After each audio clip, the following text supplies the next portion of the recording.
A paz do Senhor, cadochinhos, tudo bem com vocês?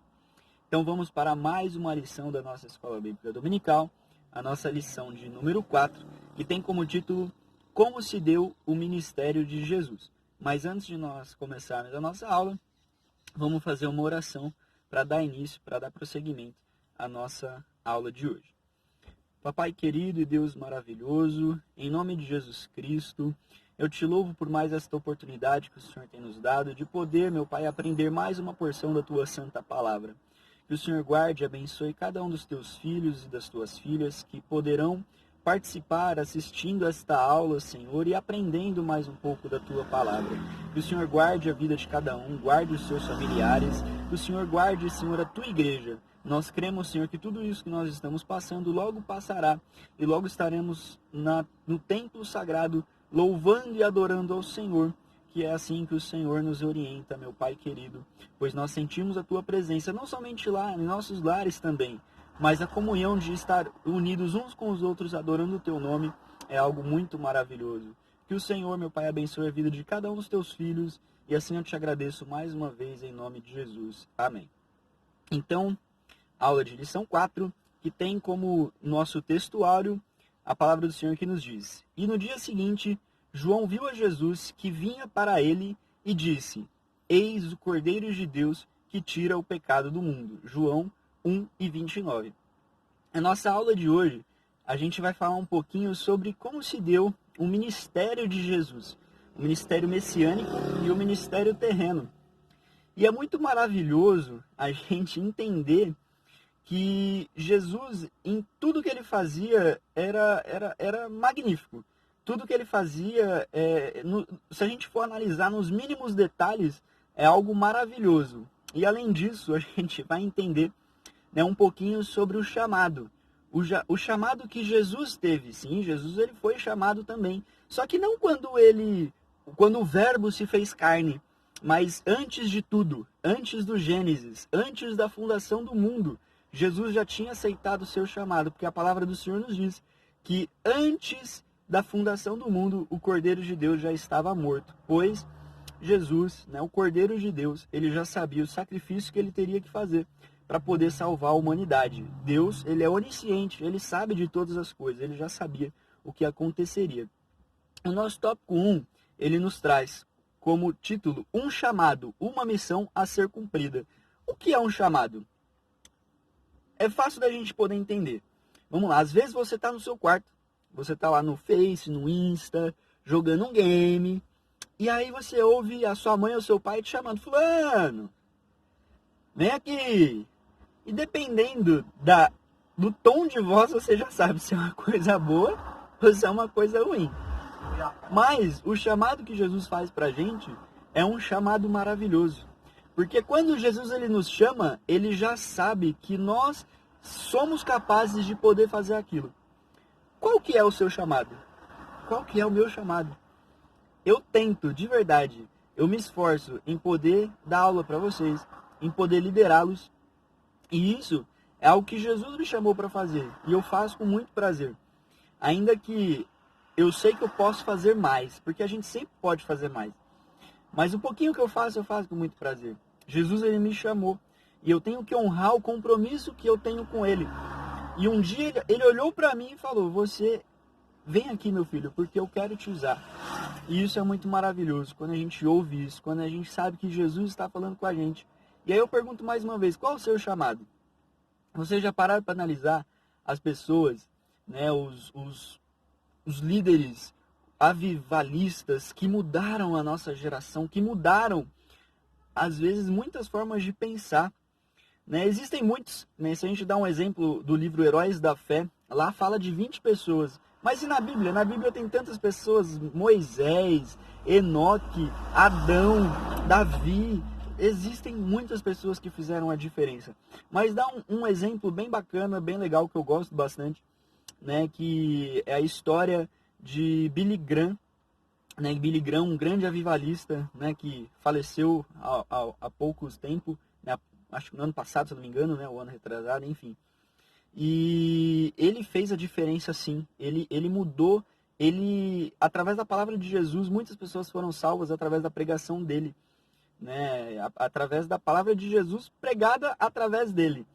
E antes dele, né, John Wesley, ele também fez a grande diferença lá na Grã-Bretanha, né, na Inglaterra, na Irlanda. Um grande homem de Deus, né, através do movimento metodista, ele também ganhou muitas almas para o reino do Senhor. Isso por volta de 1700.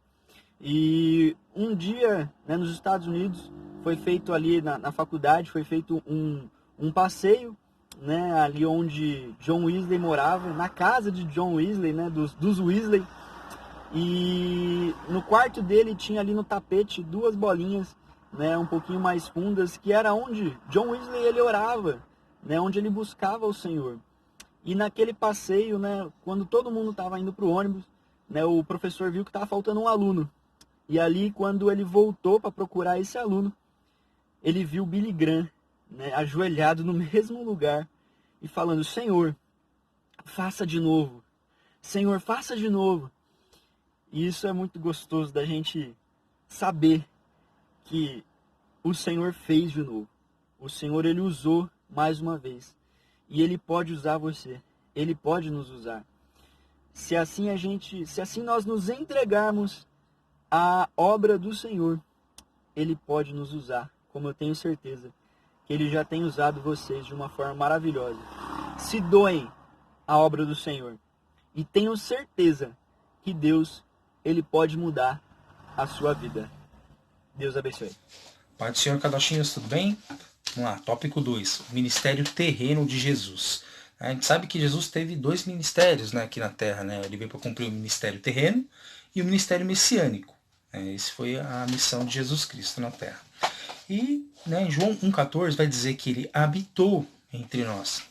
Lembra lá na última aula que a gente falou sobre a palavrinha lá esqueno, né, que significa tabernáculo, tenda, assim como Deus, né, no meio do povo de Israel, falou para eles construírem um tabernáculo para que Deus vivesse no meio do povo. Jesus veio como um homem, né, e habitou, tabernaculou em nosso meio. E a partir daí, Jesus veio para cumprir o seu ministério. O ministério terreno de Jesus, Paulo vai falar um pouco sobre o ministério terreno de Jesus. Em Filipenses 2, versículos 6 e 7, olha que interessante, dentro desse ministério terreno que Jesus cumpriu aqui na terra. Preste atenção, ó. Que sendo em forma de Deus, não teve por usurpação ser igual a Deus, mas aniquilou-se a si mesmo, tomando forma de servo, fazendo-se semelhante aos homens. Olha que interessante. A palavrinha aqui, forma, né? Ela aparece 2 vezes aqui. Essa palavrinha forma, né? Ela significa no original é morpheus, né? Morpheus.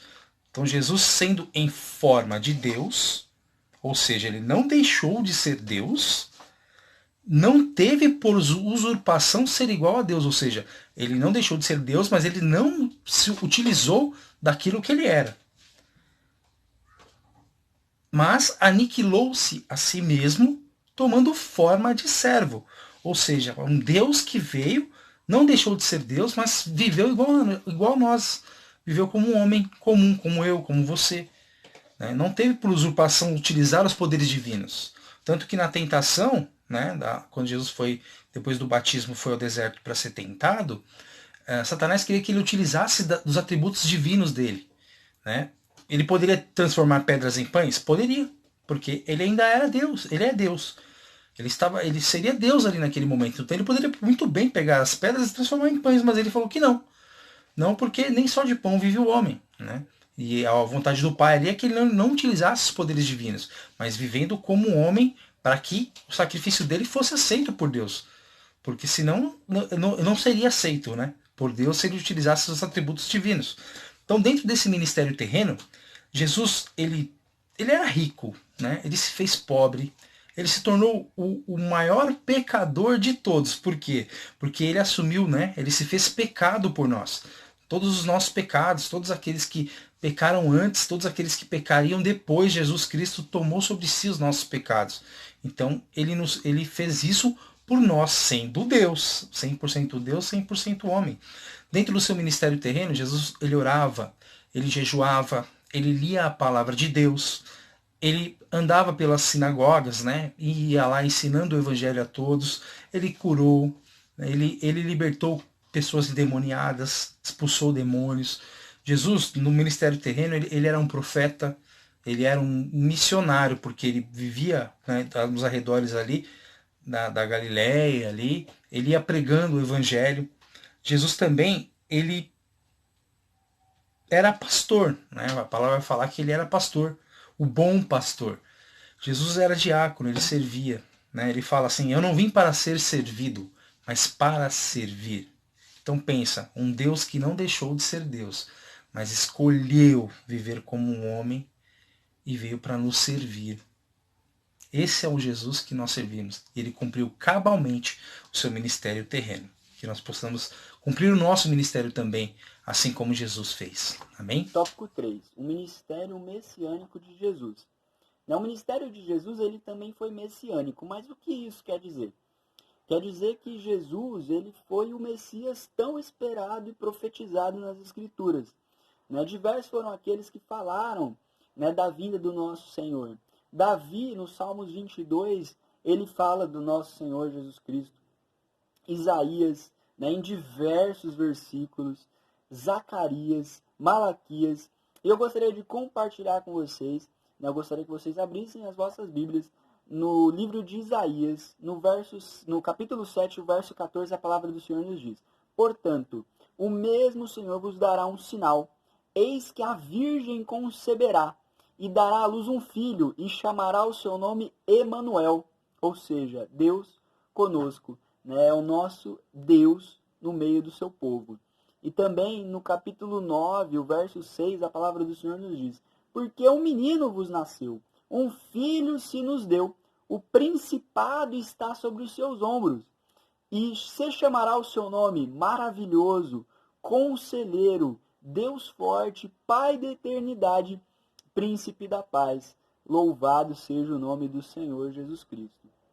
E este ministério messiânico de Jesus, ele tinha 3 responsabilidades: ser sacerdote, ser rei e ser profeta.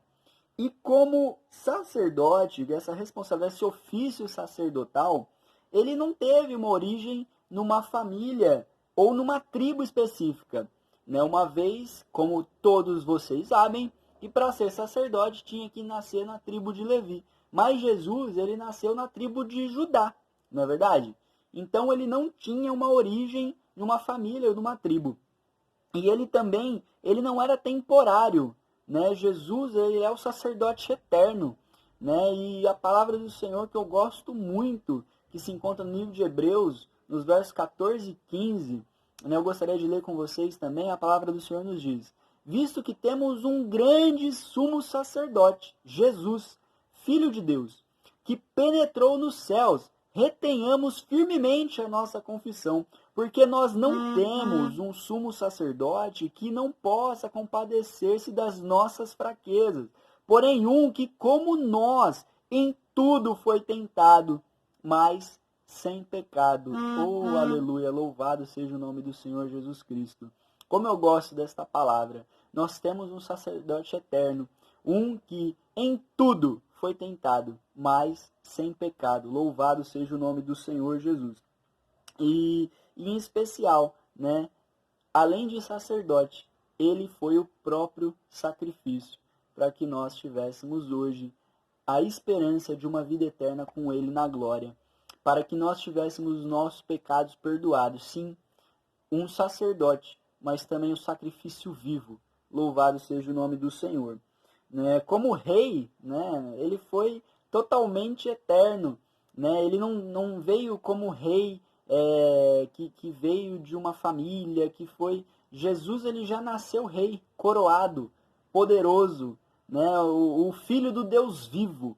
Jesus, ele foi rei e será rei e é rei, o rei eterno, nosso Senhor Jesus Cristo.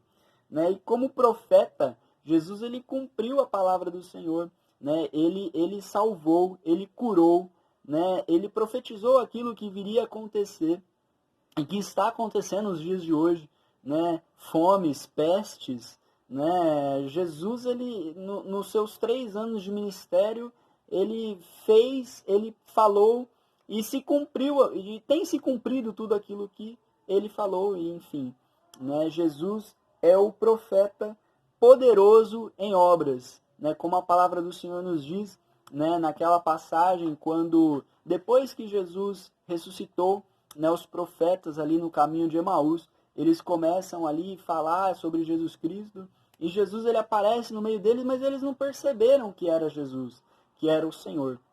E ali eles estão conversando, né, sobre algumas coisas, e aí Jesus ele pergunta para eles, né, no livro de Lucas 24, versículo 19 mais específico, né, quais, né, sobre o que vocês estão falando? Eles disseram, as que dizem respeito a Jesus Nazareno, que foi homem profeta, poderoso em obras e palavras diante de Deus e de todo o povo. E assim, né, o nosso Senhor e Salvador Jesus Cristo, ele cumpriu o seu ministério messiânico em nosso meio. Amém. Vamos lá. Tópico de número 4. Qual é o seu chamado? Uma pergunta, né? Qual é o seu chamado? Faça essa pergunta para você mesmo. Né? O que Deus, né, tem para minha vida? O que Ele quer que eu faça na obra dele? Muitas das vezes eu me pergunto isso ainda. Embora, né, Deus tenha me separado para o diaconato, que é para servir, mas ainda assim, dentro do diaconato, a gente fica se perguntando, né? O que eu tenho que fazer? E uma das coisas que eu tenho aprendido nesses tempos é, se você se incomoda com alguma coisa, algo que você vê na igreja, algo que você vê, né, na sua vida como cristão, e se isso te incomoda, para pensar um pouquinho. Será que não é a vontade de Deus para que você tente mudar isso? Para que você possa, de repente, fazer melhor? Às vezes a gente olha assim, nossa, aquela mesa ali está desarrumada. E aquilo começa a te incomodar. Será que não é a vontade de Deus que você vá lá e arrume aquela mesa? Às vezes a gente quer ser revolucionário, né? quer mudar todas as coisas, mas Deus nos usa nas coisas mais simples. As nossas vidas, né? O Senhor Deus pega ali o vaso de barro e coloca o divino dentro de nós, que é o Espírito Santo. Então, às vezes, para pensar, se alguma coisa está te incomodando, né? Mas não é com ira, né? Não é querendo revolucionar todas as coisas que a gente vai alcançar, mas é com amor, com mansidão e com muito esforço, porque o Senhor se agrada daqueles que se esforçam. Então, qual é o seu chamado? Que Deus tem pedido, né, tem mostrado para nós. Peça a Ele que Ele te mostre. O Senhor Deus sempre nos mostra qual que é a sua vontade. E nós temos aqui, né, a gente pode pensar assim, mas eu não sei pregar, eu não sei cantar. Né? A pregação em si, né, a sua vida, a sua conversão, já é uma pregação e um testemunho. Porque você foi alcançado pela palavra. E a palavra te alcançou e você se converteu e aceitou Jesus. Então, o seu testemunho já é uma pregação do Evangelho. E também em Mateus 28, né, do versículo 19, tudo aquilo que você aprendeu, a palavra de Deus fala para você ensinar. Portanto, ide e ensinai a todas as nações, batizando-as em nome do Pai, do Filho e do Espírito Santo, ensinando-as a guardar todas as coisas que eu vos tenho mandado, e eis que estou convosco todos os dias até a consumação dos séculos. Então o Senhor Deus manda você ensinar aquilo que você já aprendeu. Se você se converteu a Cristo, ouviu o Evangelho, o Espírito Santo vive dentro de você. Se você teve a experiência do batismo, se você teve a experiência do batismo com o Espírito Santo, essas coisas que a gente tem que ensinar para as pessoas. Então às vezes a gente pode pensar, qual é o meu chamado? Né? O chamado do Senhor é esse, é ensinar o Evangelho, pregar, dar o testemunho dele, mostrar para ele, mostrar para as pessoas, né, o que ele fez na sua vida. Em 2 Coríntios 3, versículos 2, 3, vai dizer assim, vós sois a carta escrita em nossos corações, conhecida e lida por todos os homens, porque já é manifesto que vós sois a carta de Cristo, ministrada por nós, e escrita não com tinta, mas com o Espírito do Deus vivo, não em tábuas de pedra, mas nas tábuas de carne do coração. Então você é uma carta do Senhor. Né? Basta você se fazer, né? O Senhor, que vejam a palavra do Senhor na sua vida. Por isso que nós temos que tomar cuidado com aquilo que nós postamos, compartilhamos e aquilo que falamos. Porque nós somos cartas. Pode ser que a sua vida seja a única Bíblia que a pessoa vai ler. Então que Deus possa nos usar na obra dele. E fale com Deus qual é o meu chamado, Senhor. E você pode ter certeza que ele vai responder para você. Amém? Deus abençoe vocês em nome de Jesus.